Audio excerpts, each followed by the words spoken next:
You might be thinking to yourself, just what exactly is modernism? Well, on the surface level, modernism was an American literary movement that actively rejected the classical themes of literature. It focused more on the nitty-gritty bits of life, the parts that weren't so savory.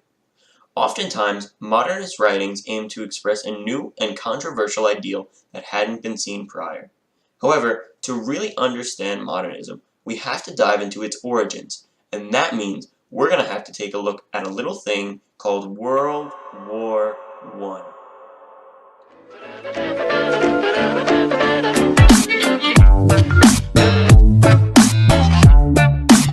Hey there everybody, I'm Brian, and welcome to History Bros. Today we're talking about World War I, known as the Great War in its time, and how life during the wartime influenced the inception of the modernist literary movement. To talk about World War I have my good friend Aaron Cashin. Hey everybody, Aaron here.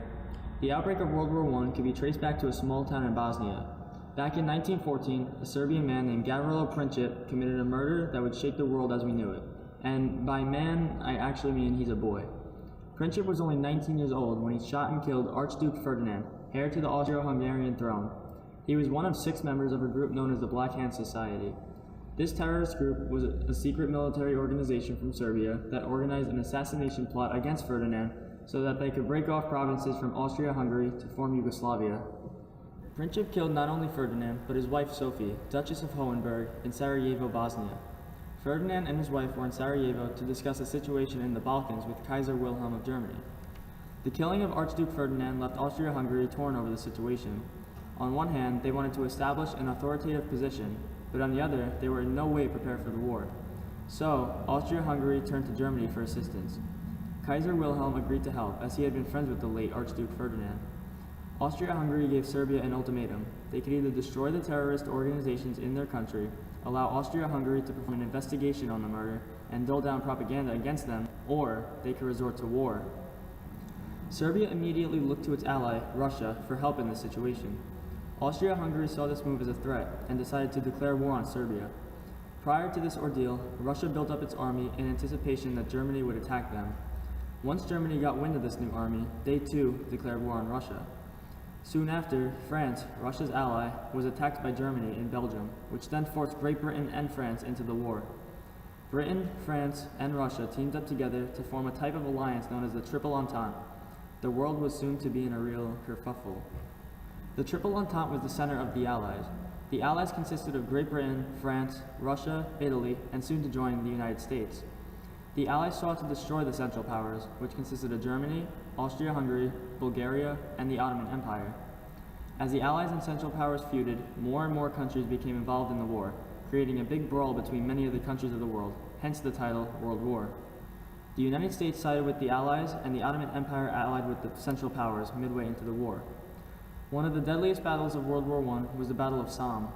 This skirmish was intended to be a quickening agent for the Allies' victory of the war, but in a surprising turn of events, the battle proved to be a victory for the Germans.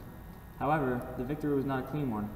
Over a whopping 1 million people were injured or killed in this battle between Britain and Germany, thus placing it as one of the bloodiest battles in human history. Another key event in World War I that directly affected America was the German sinking the Lusitania, a British-owned ocean liner that contained 128 American civilians. The Germans claimed that the ship was carrying munitions and destroyed the ship using U-boats, which are combative types of submarine. After word spread about the Germans sinking the Lusitania, Germany publicly stated that they would limit submarine use during the war. However, Germans continued their usage of U-boats and sunk yet another ocean liner only a few months later. Looks like that promise didn't stay afloat for long. To further America's outrage with Germany, in 1917, Arthur Zimmermann from Germany telegraphed Mexico, asking them for a hand in the war efforts. In return, Germany would return Texas and more Southern American soil back to Mexico. Mexico declined the offer, but news of this exchange reached America, which further strengthened America's cause for entering the war.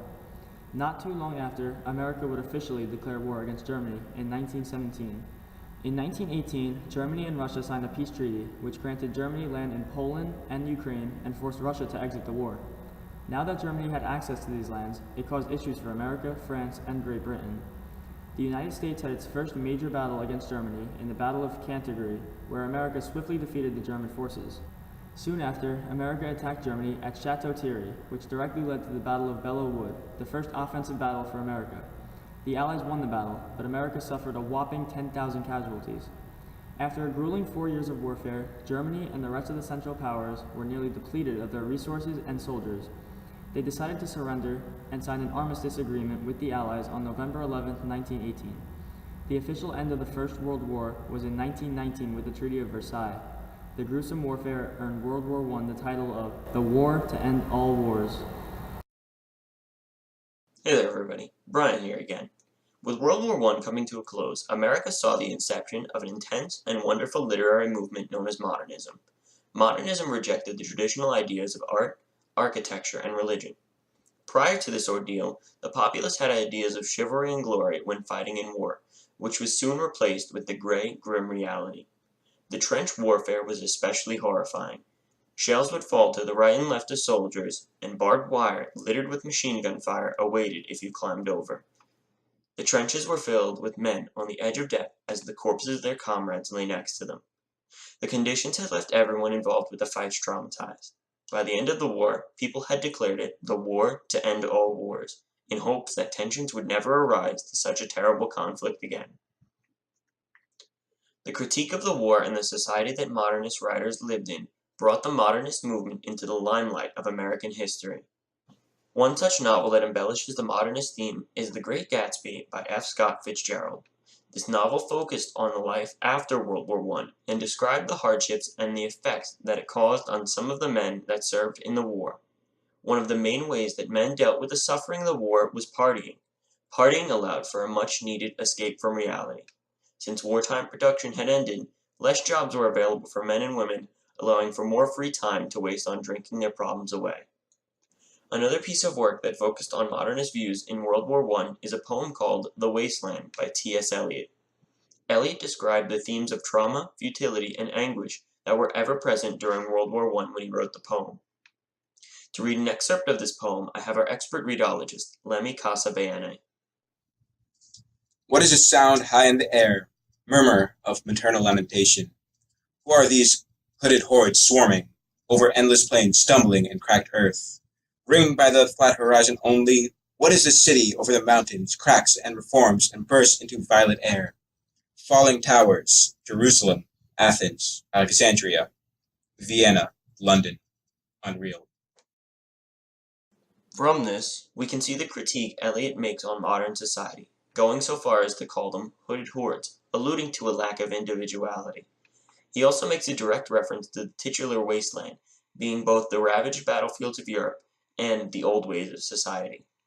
The writing patterns of famous modernist authors also reflected the state of mind of those who were most deeply affected by the war. The writing was stream of thought, occasionally fragmented, and often bitterly ironic, especially when concerning tradition, as it was tradition, tangling alliances, that had caused the war in the first place. Modernism's ideas about stepping away from the past mixed well with the idea that the era of wars were over and that there was a new way to live in peace. The movement's ideals at its core were one of change, reinvention, and constant improvement. With the effects of war eminent throughout America, soldiers picked up their rifles while writers picked up their pens. The writers in the modernist time period spoke their mind on the issues occurring in their lives through their stories. The many authors realized that the key to creating successful writing was locked within themselves, and only through self-identity were they able to unlock it. So they critiqued the world around them and brought upon us the era of modernism due to the Great World War.